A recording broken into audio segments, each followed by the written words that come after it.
Bugün sizlere efsane Gaziantep lahmacunu yapacağız. Hem yapacağız hem konuşacağız. Lahmacun ne zaman, nasıl yenir, içine neler konur çok konuşuldu. Bir de biz konuşalım.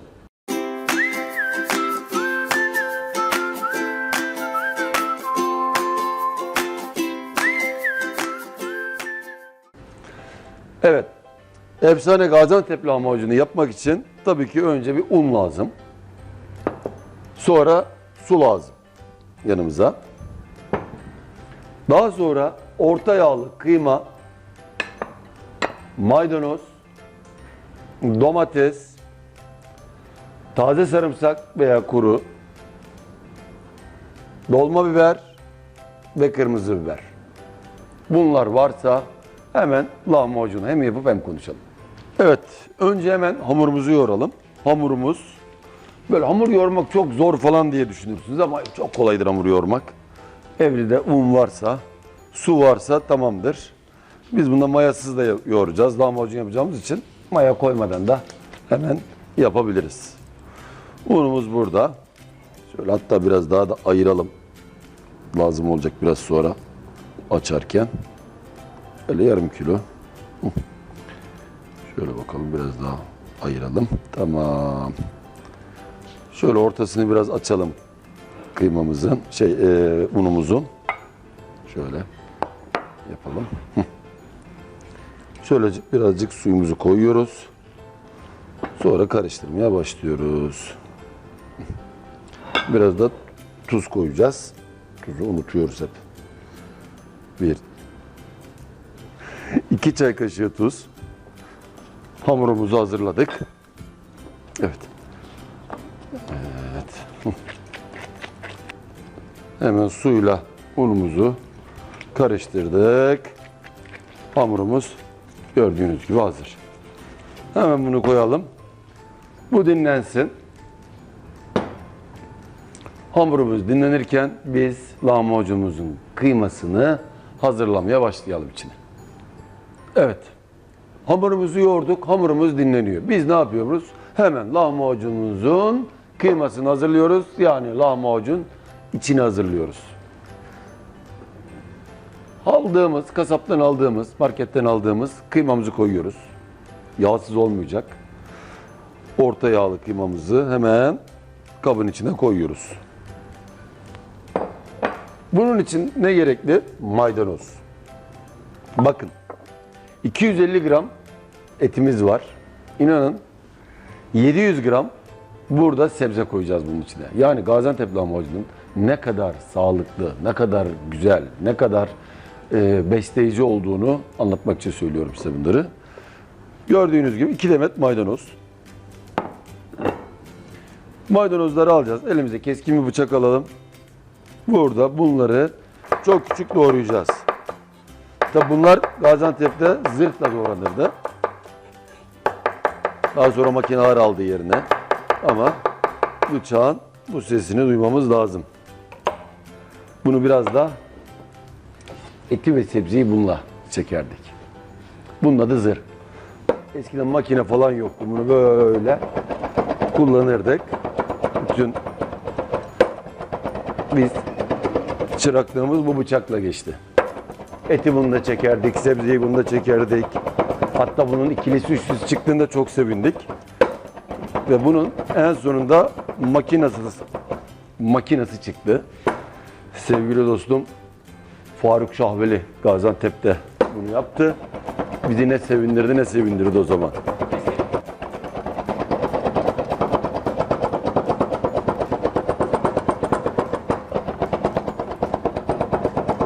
Maydanozumuzu çektik. İçine atıyoruz. 100 gram maydanoz. Yani 250 gram etin içine 100 gram maydanoz koyuyoruz. Burada 2 tane dolma biberimiz var. Eğer evde tabi zırhımız olmayabilir. Küçük bıçakla küçük küçük doğrayacağız bunları. Doğrayabildiğimiz kadar küçük doğrayalım.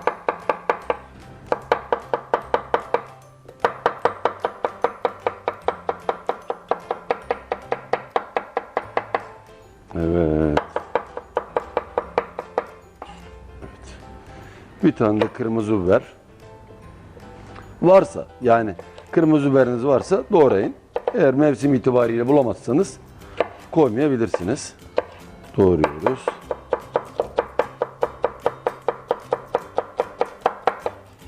Evet. Şimdi bir de zırhla geçelim. Dedim ya, zırh yoksa bıçakla devam edebilirsiniz.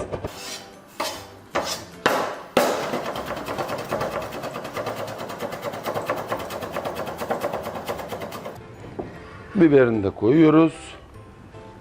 Evet. Bu da tamam. Şimdi sarımsağını alıyoruz. Taze sarımsak ve kuru sarımsak. Şimdi Gaziantep lahmacununa sarımsak ne zaman konur? Şimdi zannediliyor ki bunu bazen Gaziantep'teki genç kuşaklarımız, genç ustalarımız bile ayırt edemiyor çoğu zaman. Gaziantep lahmacunu sarımsaklı olur. Hayır efendim. Gaziantep lahmacunu yalnızca kışın sarımsaklı olur. Gaziantep'te fırınlara gittiğiniz zaman hep böyle kışın lahmacun içlerinin içinde ne var? Hep salça konur. Kasaba git, salça. Yani hep içi salça da yapılır. Ne? Domates yok. Neyle lezzet vereceksin bunun içine? Maydanoz var, et var. İçine sarımsakla lezzet vereceksin. Taze sarımsağı koyarsın, salçayla karıştırırsın, harika. Ama yaza geldiğinde o harika Antep domatesi bilirler. Harika böyle domates çıkmış, al biber çıkmış, kırmızı Antep biberi çıkmış. Sarımsağa gerek yok ki. Ne yapar? Onu bozar, sarımsak koyarsan daha çok. O sarımsaksız olur. Ve içinde ne yaparsın bir de bunları yaptıktan sonra? Bir de patlıcanı söğürtürürsün. Arasına da patlıcanı koyarsın. Yanına da Antep biberi ayranla yersin. Yazın sarımsak konmaz. Mevsim itibariyle sarımsak, eğer şu anda da niye koyuyorsunuz derseniz bana. Çünkü domateslerimizin kışın lezzeti olmaz. Lezzet vermesi için sarımsak koyuyoruz. Ama yazın asla. Küçük küçük doğradık sarımsağımızı da ezdik. Yine zırtlayalım.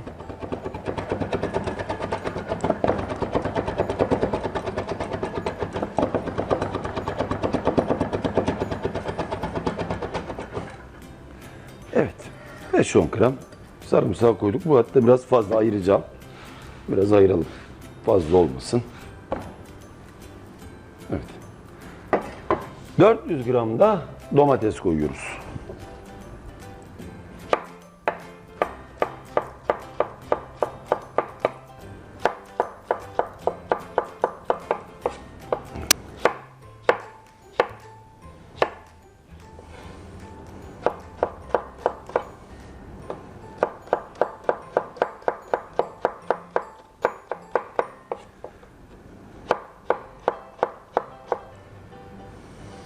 Gördüğünüz gibi domateslerimizin eski lezzeti, eski şekli yok. Evet, domatesi gördüğünüz gibi ince ince doğradık. Ama hemen zırtlıyoruz. Neden zırtlıyoruz biliyor musun? Eskiyi unutmayalım diye. Bu yaptığımız yemeklerin hepsi bir kayıttır. Yani ileriye biz miras bırakıyoruz. 400 gram domatesimizi de ufalttık, çektik, hazırladık. Şimdi bütün hepsini karıştıracağız. Bakın. Seyredenlerimiz şimdi diyecek ki biber salçası koy, domates salçası koy. Efendim o zaman domatesi koymayacaktık. Domates koyduk. Şimdi hepsini bir arada karıştırıyoruz. Gördüğünüz gibi etimiz, domatesimiz. İçine biraz tuzumuzu koyuyoruz. Evet. Karabiberimiz. Tamam. Kırmızı biber koyabilirsiniz. Acılı isterseniz. Şimdi bir karıştırıyoruz. Evet, kıymamız hazır. Lahmacunumuzun içi hazır şimdi. Evet.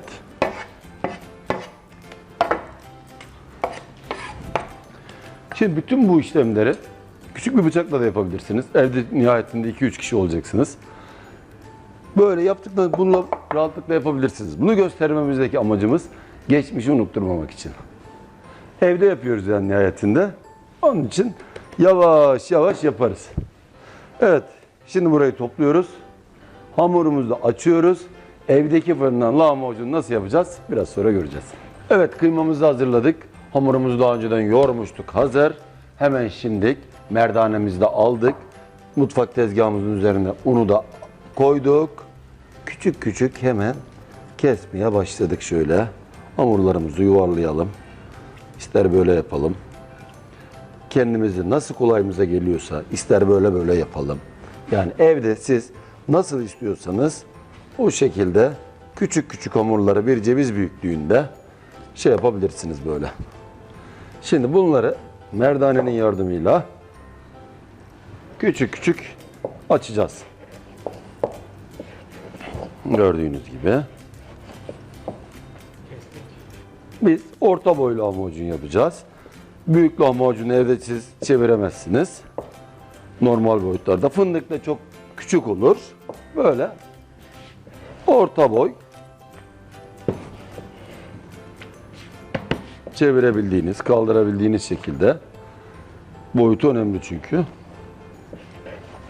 Şimdi lahmacunumuzu yaptık, kıymamızı yaptık, içini yaptık, hamurumuzu açtık. Şimdi hamurumuzun üzerine lahmacunumuzun kıymasını koyup nerede pişireceğiz diye merak ediyorsunuzdur. Şimdi bu bizim fırınımızın tel rafı. Aldık onu güzelce, folyoyu kapladık. Önümüze koyduk. Hazır olan hamurumuza güzelce şöyle, tabii siz nasıl isterseniz evde. Yavaş yavaş parmaklarınızın şu iç tarafıyla dizeceksiniz. Çok fazla koymayın.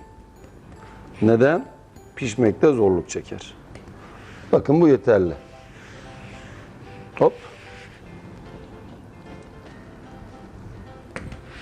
Bakın 250 gram kıymadan o gün evde bunun yanına güzelce ayran yaparsınız.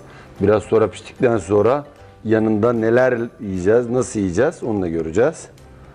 Ama çok güzel böyle kültürümüzü hem yaşatıp hem de çocuklarımıza göstermenin imkanı var evimizde.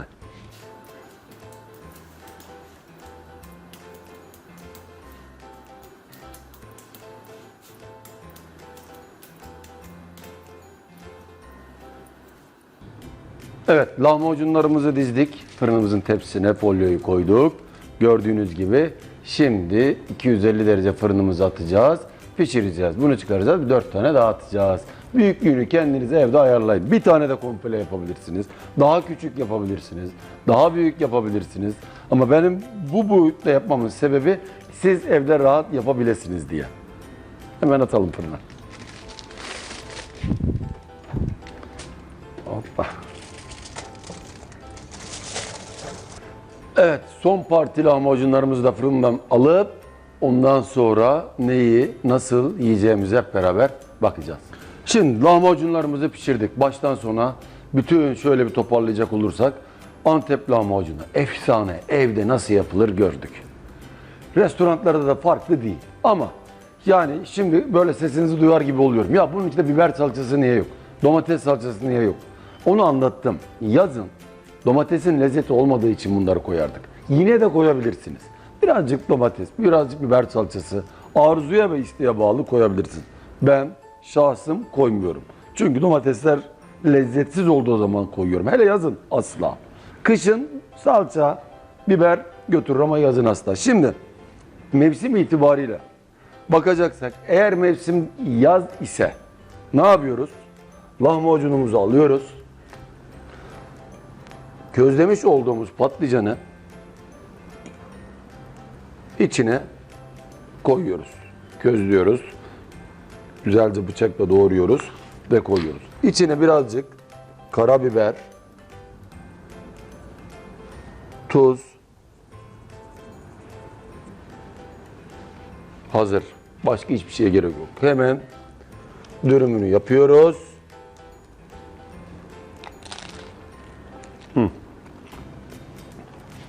Yanında eğer Antep'teyseniz Antep biberi, değilseniz bulamazsanız sivri biber, efsane, ve ayran. Bu mükemmel. Bu lezzeti bugüne kadar tatmadıysanız çok şey kaybediyorsunuz.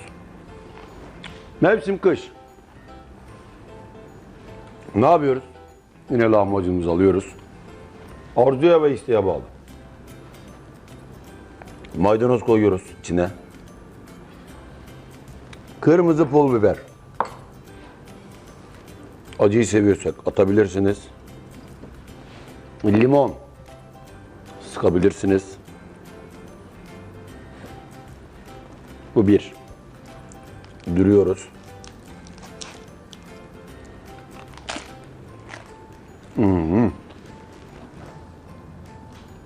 Turp.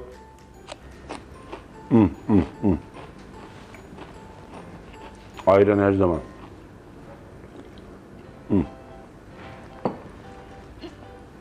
Anlatmayacağım.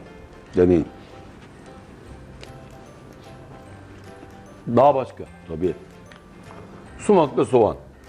Koyabilirsiniz. Tercihe bağlı. Antepler pek yemez. Ama tercihe bağlı. Koyduk. Biraz hafif bir limonu sıktık. Kırmızı biberini koyduk.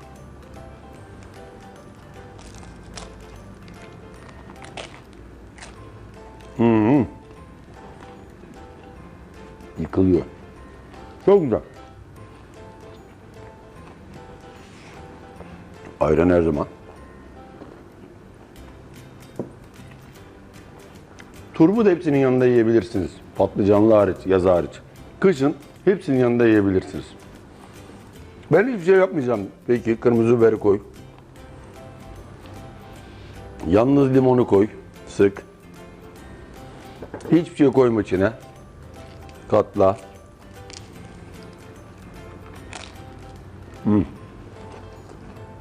Yanında tereyağı. Bol bol tere. Ye.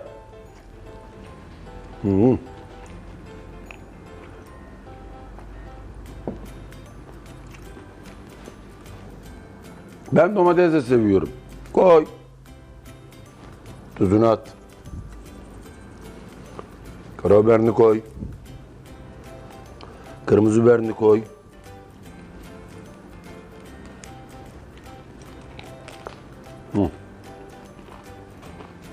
Ye. Çok güzel.